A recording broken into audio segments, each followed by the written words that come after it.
I worked at an old bookshop that many people, including my coworkers, believed to be haunted. There were stories about strange occurrences, like objects moving on their own, footsteps in empty hallways, and the sound of whispers when no one was around. I didn't give it much thought until the day I experienced something I still can't explain. It was one of those slow days, and I was working upstairs with a colleague. Both of us organizing shelves and chatting. Out of the corner of my eye, I saw a woman ascending the staircase through the glass wall, her figure moving steadily upward. I instinctively turned to greet her. My colleague noticed her at the same time and he called out. But there was no response. Puzzled, we both looked toward the staircase, expecting to see the woman enter the room any second. But no one came. We both looked at each other and muttered, "What the fuck?" before walking over to the staircase to see what was going on. The stairs were completely empty. When we asked my colleague downstairs, she looked just as perplexed and said no one had entered the store for quite a while. Neither of us could explain what we had seen. We both had a clear view of the staircase. We were certain we saw the same thing. To this day, I can't shake the memory of that silent, disappearing figure. Late at night, I usually go to the bathroom multiple times, but for the past 4 days, every time I go to leave, I can see myself still standing in the mirror from the corner of my eye. It's like the other me is watching me leave the bathroom. It terrified me to the point where I almost run out without looking directly at the mirror. I never told my husband about it, because I didn't want to acknowledge it out loud. Earlier today, I took a nap in our bed while he sat in the chair next to it watching TV. When I woke up, he told me that he had seen me sit up and crawl backwards to the edge of the bed and stand up in front of our bedroom door from the corner of his eye. He thought it was weird I got up like that because I'm pregnant and I can't really move so well. So he tried talking to me. When I didn't answer, he looked at the door to find me not there and still sleeping in bed. I got really creeped out, and I finally told him about what I had been seeing in the bathroom. He thought it was creepy as well, but didn't want to really talk about it anymore because he thinks it will give whatever it is power or energy. I have no idea what it wants, or why we have both seen it. So, my friend is a completely normal guy, and I've worked with him in the engineering realm for a bit. So to hear this story was crazy. It still left me thinking about things like the supernatural until today. He moved into this house in Portland, Oregon, and it was always a little off. When he first moved in, he heard some creaks and stuff, but it was mostly just old house noises. Then sometimes he could swear he heard footsteps or doors creaking open or closed. The most peculiar thing about the house was that even with all the shades drawn up and letting the sun in, it seemed the house was always dark. He asked his roommates about the noises, and they all had agreed that they heard things around the house, in particularly the basement. The basement had some stairs leading down, and from what he described, there were 2 rooms. He was a drummer and had his drums set up in the main basement room to practice drums. The first of the strings to happen would be in his bedroom. He saw smoke like stuff coming from under the door. He thought the house was on fire, so he opened the door and was going to bail, but when he opened it and looked into the hallway was totally fine. After that, sometime later, he was in the bathroom taking a piss, and he heard the door open. Without looking behind him, he says, "Hey, hang on a minute. I'm almost done." But the door didn't shut, so he finished up and turned around to one of the most frightening things he'd ever seen.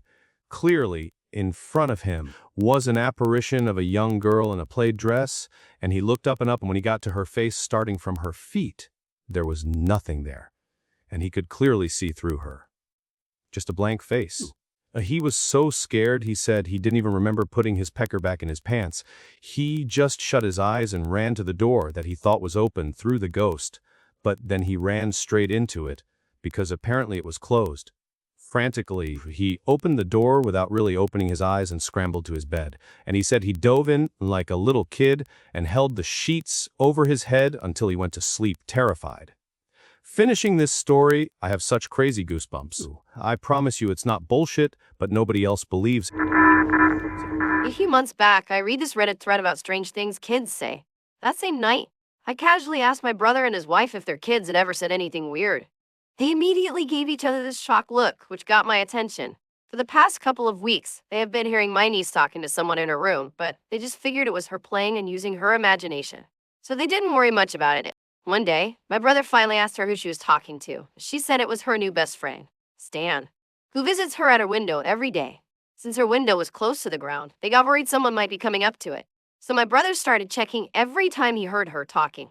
But every time he went out, there was no one there. They kept asking her more about this friend, and she mentioned that he follows her everywhere and even promised to bring her a cake one day. Then, at a cookout at my parents' house, she took her mom outside, pointed into the pitch black backyard, and said her friend Stan was there and he wants to meet her.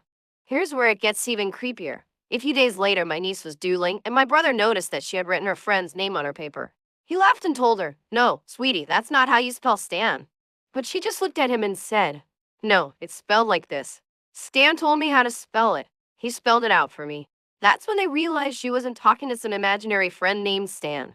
She was talking to Satan. They were freaked out and made her promise not to talk to Satan anymore. I still need to check in with my brother to see how that worked out.